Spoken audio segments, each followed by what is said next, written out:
Assalamu alaikum wa rahmatullah la famille. Aujourd'hui, nous allons parler de l'histoire de Joseph Youssouf.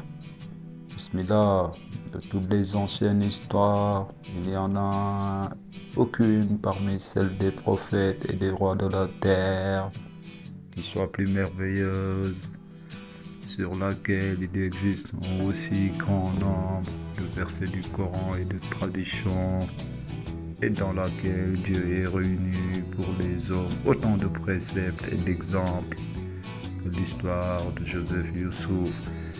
Cette histoire a été déclarée dans le Coran par Dieu, la plus belle de toutes celles qui existent. Elle forme une sourate du Coran composée de 11 versets où se trouvent réunies plus ou moins plus nombreuses toutes les traditions relatives aux différents points de l'histoire de Joseph Youssouf.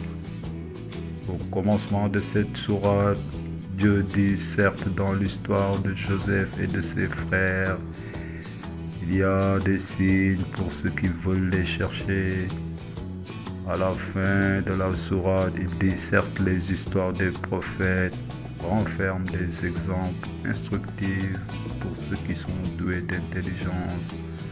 Dieu dit encore en parlant de cette histoire, nous te faisons connaître la plus excellente des histoires en te révélant ce Coran. Ces paroles signifient je te raconte dans le Coran plusieurs histoires pour Muhammad sallallahu alayhi wa sallam.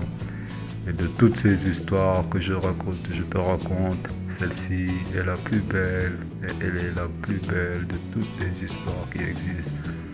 Or, voici le commencement de l'histoire de Joseph. Lorsque Yankoub eut 12 enfants, Joseph était le plus jeune de tous et le plus aimé de son père. La mère de Joseph mourut quand celui-ci était âgé de 5 ans. Joseph avait un jeune frère qui était encore et qui s'appelait Benjamin. Cet enfant avait été confié à sa tante maternelle. Or, la fille d'Issachar allait un jour chez Yankoub. Parmi les 12 fils de son frère, elle choisit Joseph, auquel elle s'attacha et elle dit à Yankoub, « Oh mon frère, tu as tant d'enfants, donne-moi-en des plus jeunes afin que je l'amène avec moi, car je n'ai pas d'enfants. » Jacob lui répondit, « Amène celui que tu voudras. » Cette fois, amenant Joseph dans sa maison et il le garda auprès d'elle.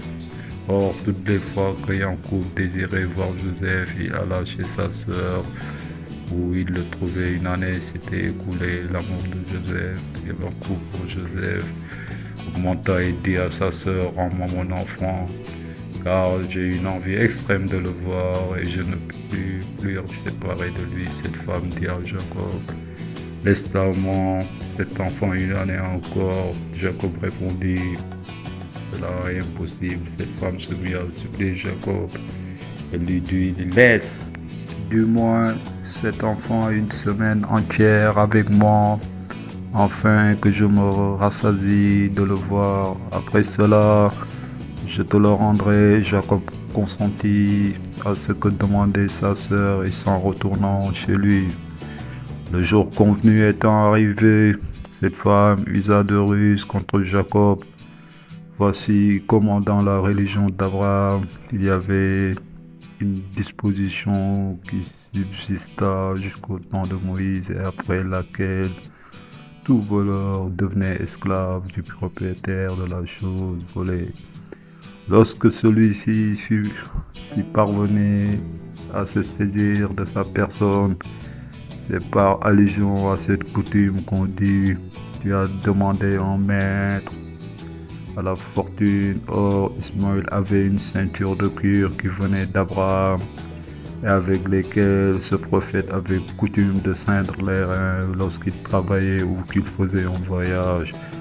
Or, les enfants d'Isaac disent que ce fut leur père Abraham offrit en sacrifice et que le jour où ce patriarche amenant Isaac pour l'immoler et où celui-ci lui dit « Liez-moi les pieds et les mains », Abraham n'avait rien d'autre chose que cette ceinture de cuir dont il se serva pour l'attacher, il conserva toujours depuis, parce qu'il savait d'honneur augure.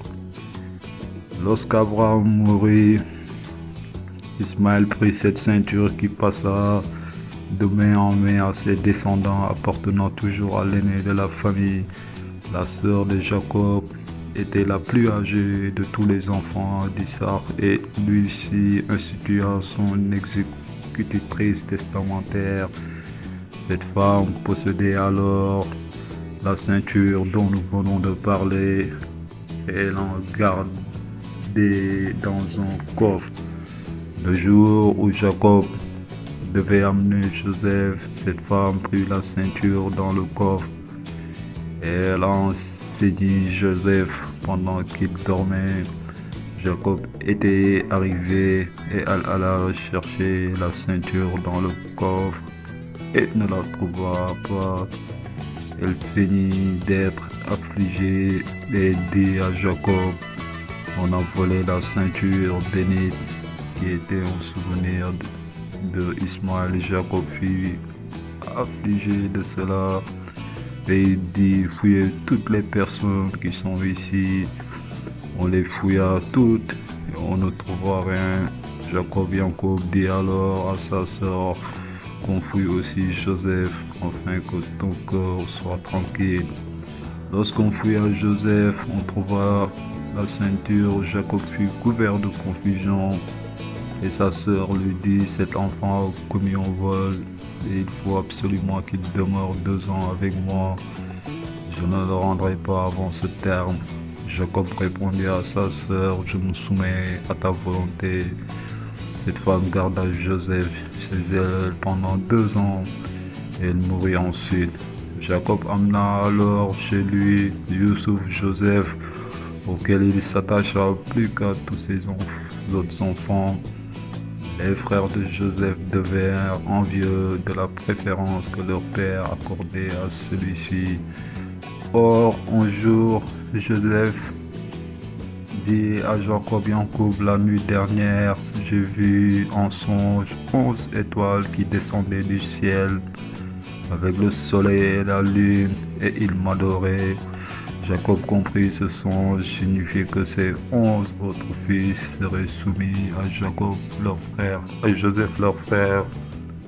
Et il dit à ce dernier: ô mon fils, ne rapporte pas ce songe à tes frères, car ils te dresseraient des embûches. Après cela, Jacob expliqua le songe à Joseph Youssouf et il dit: Dieu t'a choisi pour te placer au-dessus de tes frères et il t'enseignera l'interprétation des choses cachées. Jacob dit encore: Dieu répandra ses bienfaits sur toi et sur toute ta famille. Or, quand les frères de Joseph apprirent ce qui s'était passé et qu'ils eurent connaissance du songe et de la manière dont Jacob l'avait interprété à leur égard, ils furent affligés et ils dirent: Joseph et son frère Benjamin sont plus aimés de notre père que qui nous sommes 10. Alors ils s'assirent et tinrent conseil en disant: tuons Joseph ou envoyons-le dans un autre pays, afin que le visage de notre père soit libre pour nous.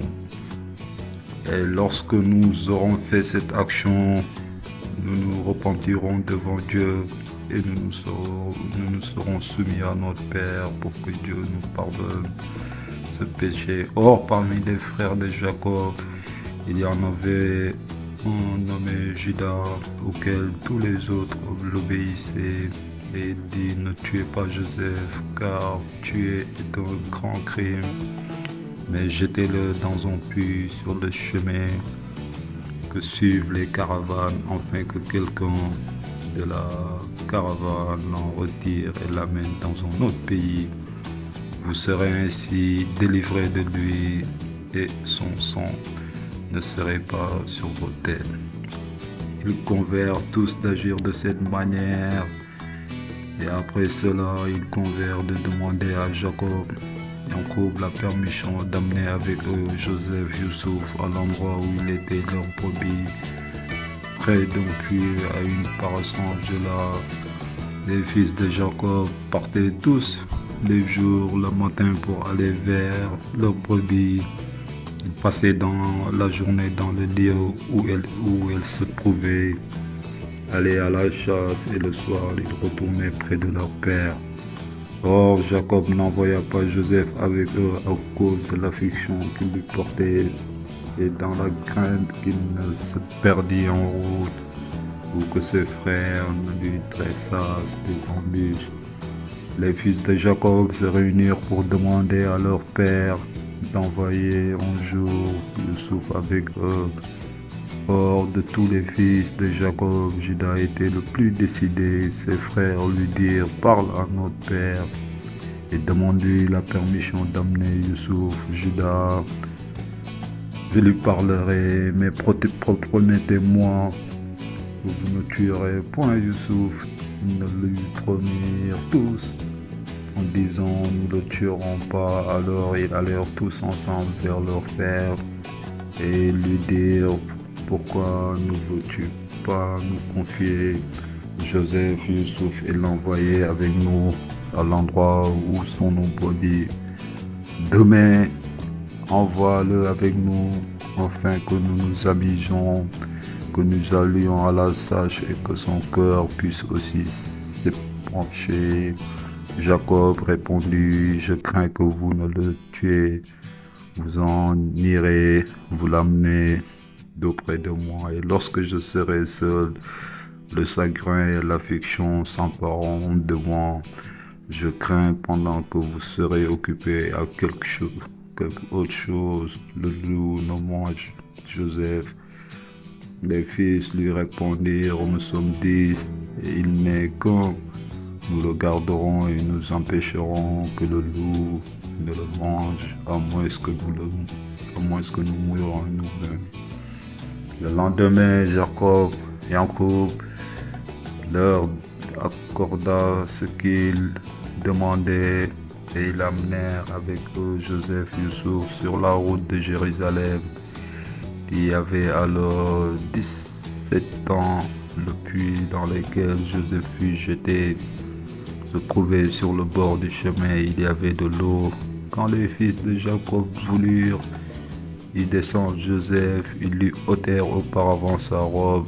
Joseph dit alors: ô mon frère, avec quoi donc couvrais-je ma nudité dans ce puits?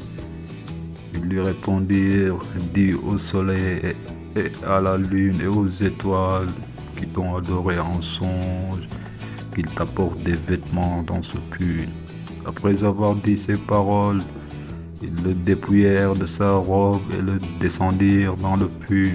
Or, il y avait beaucoup d'eau dans ce puits, et s'y trouvait une grande pierre qui s'éleva au-dessus de l'eau. Joseph se tint sur cette pierre, et Dieu lui envoya une vision dans laquelle il lui disait: il arrivera bientôt que tu rencontreras tes frères, ce qu'ils ont fait à ton égard, et tu seras dans tel degré d'élévation qu'ils ne te reconnaîtront pas. Après cela, les fils de Jacob, ayant pris la chemise de Joseph, allèrent à l'endroit où se trouvait leur brebis, et ils en tuèrent une, dont ils firent couler le sang sur cette chemise qu'ils apportèrent le soir à leur père. Et ils se mirent à pleurer en disant: nous avions placé nos vêtements à terre et nous étions éloignés pour courir. Or le mot Nastabihu, qui se trouve dans le texte du Coran où est rapportée cette histoire, se dit: lorsqu'on fait courir 2 chevaux pour voir lequel est le meilleur, ou lorsque 2 piétons se mettent à courir pour essayer leur force, comme le fils de Jacob n'avait point de chevaux car il était habitant du désert. Le mot Sabara, employé dans le Coran parlant de, signifie donc: nous sommes allés courir pour voir lesquels couraient le mieux. Nous laissâmes Joseph avec nos vêtements et le loup vint de manger. Mais toi, tu n'as pas confiance dans ce que nous te disons. Quoique nous te disons la vérité, on lit dans le Coran et ils firent avec la robe sur laquelle était un sang mensonger. Sourate 12, verset 18. Les fils de Jacob montrèrent affectivement à leur père la robe de Joseph. Jacob vit qu'elle était ensanglantée, mais en la regardant, il s'aperçut qu'elle n'avait aucune déchirure. Le soupçon entra alors dans son cœur au sujet de ses enfants et il leur dit: le loup s'est montré plus violent que vous envers Jacob, car il l'a mangé sans déchirer sa robe. Comme ce que vous dites pourrait-il être vrai? Mais vous avez fait ce que vous vouliez pour moi, j'aurai recours à Dieu et je prendrai patience. C'est ce qu'il y a de mieux à faire, car ni les discours ni les actions ne peuvent rien dans ce malheur. Or, de tous les fils de Jacob, Judas était celui qui avait le plus d'affection pour Joseph, et il dit à ses frères: ne le tuez pas. Le lendemain, Judas alla porter de la nourriture à Joseph et il descendit dans le puits afin que Joseph pût manger. Judas dit alors à Joseph: Youssouf, ne t'afflige point, j'inspirerai à mon frère la volonté de te retirer de ce puits et de te rendre à ton premier état. Or, Joseph demeura 3 jours dans le puits. Le 4e jour, une caravane qui allait d'Arabie en Égypte arriva le soir auprès de ce puits. Quand le matin fut venu, les gens de la caravane envoyèrent 2 hommes au puits pour aller chercher de l'eau. Le premier de ceux-ci se nommait Malik ibn Duhr. Le second qui accompagnait Malik était un mercenaire indien affranchi par son maître. Il s'appelait Bushra. Or, le puits dont nous parlons existe aujourd'hui sur le chemin de Jérusalem où l'on peut le voir. Lorsque Malik fut arrivé au puits, portant un seau garni de son bois et de sa corde, et qui lui descendit le seau conjointement avec son compagnon, Joseph jeta la main sur le bois. Bien que Malik et Bushra fissent tous les efforts pour tirer à eux le seau, ils ne purent pas en venir à bout. Malik baissa alors la tête et il vit dans le puits un visage qui brillait d'un grand éclat. Il dit à Bushra: Azza Ka'alumun. Le sens de ces mots est: ô Bushra, le seau que nous avons apporté est lourd, parce que dans ce puits il y a un jeune homme qui a saisi le bois. Ils firent alors tous les deux des efforts et tirèrent Joseph Youssouf hors du puits.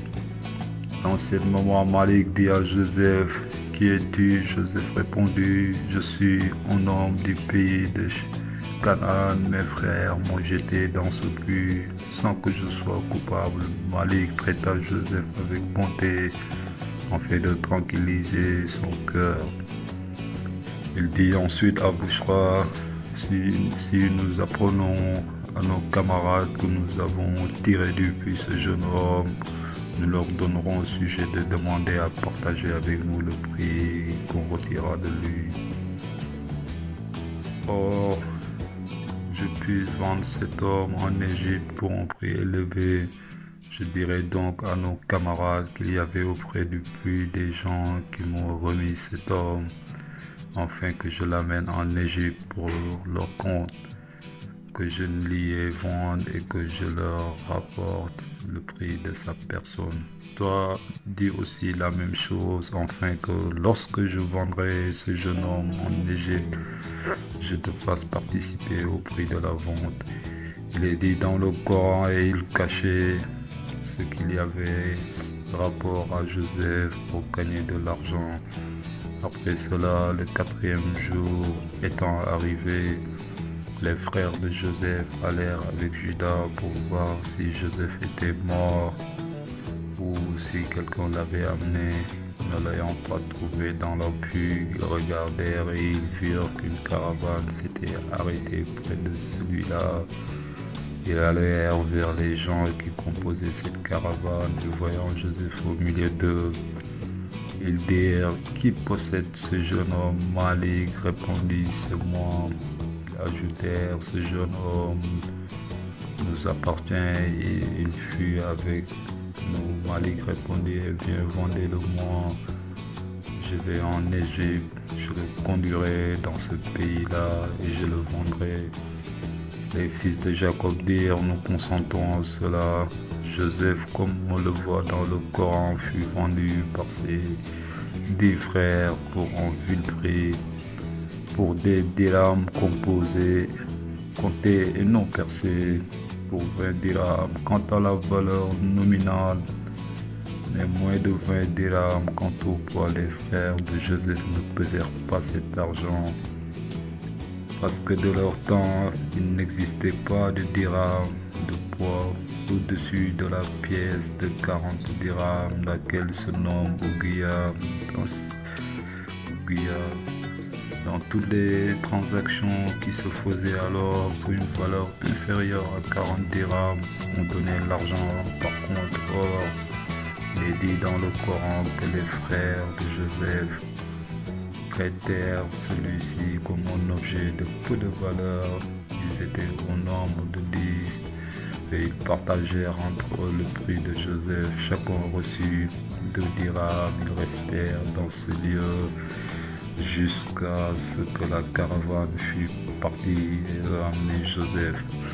La caravane était arrivée en Égypte. Malik exposa Joseph en vente. Or, il y avait en Égypte à cette époque un roi Mélicide de Nachon et du nom des enfants de Sam, fils de Noé. Il s'appela Rayan, fils de Walid, fils de Darwan, fils de Darasha, fils de Haran, fils d'Ambou, fils d'Amlek, fils de Laoud, fils de Sam, fils de Nous. Ce prince avait un trésorier qui était un homme et un puissant en Égypte, qu'on appelait le grand d'Égypte. Son nom était Potiphar, fils d'Amir.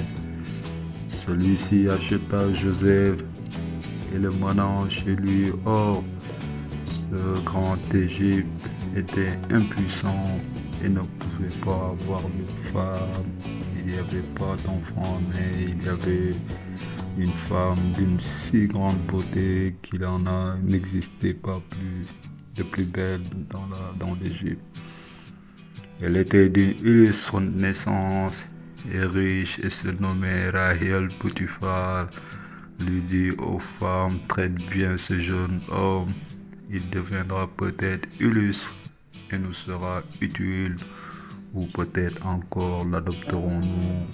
Dieu a dit: nous avons ainsi préparé Youssouf, un établissement sur la terre. Ces paroles signifient: c'est ainsi que j'ai donné à Joseph une habitation dans la terre d'Égypte, après qu'il lui était jeté dans le puits. On lit encore dans le Coran: et nous lui avons donné l'intelligence des choses cachées, c'est-à-dire je lui ai enseigné l'explication des songes. Et c'est là une grande science. Il y en a dans le Coran un passage qui signifie: Dieu fait en toutes choses ce qu'il veut, mais la plus grande partie des hommes l'ignorent. Cela, on dit dans le Coran: et lorsqu'il lui atteint l'âge viril, nous lui donnâmes la sagesse et la science. C'est ainsi que nous rémunérons ceux qui font le bien.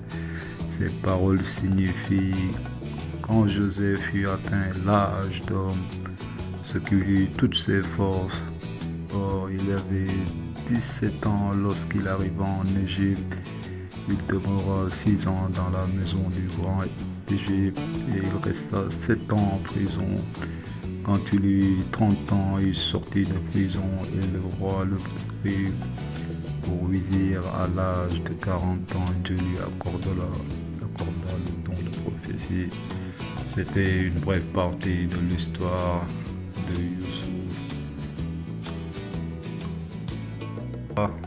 L'accueil au plus grand au paradis au nom du prophète Muhammad, paix et salut sur lui.